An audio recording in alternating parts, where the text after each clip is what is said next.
Ito nga po, nagatalbos na.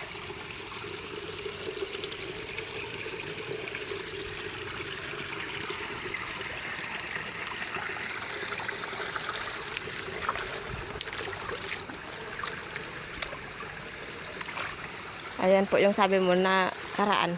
Meron dito sa may sapa. Ito pa po yung anak niya. Maliit na lang. Ito pa po, hindi namin nalinis.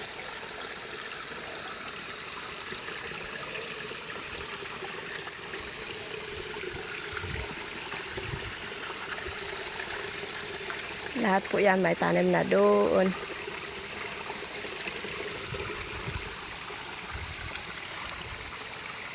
Yan po, oh.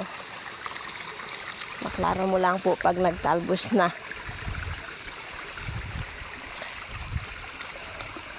Magbibideo lang po ako ulit kung may mga dahon na.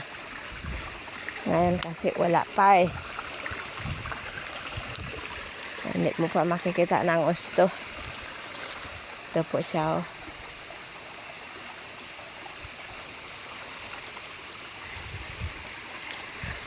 Diretso na po yan doon.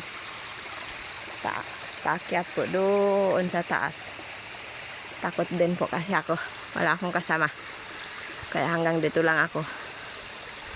Mag-video lang ako ulit pag medyo may mga dahon na.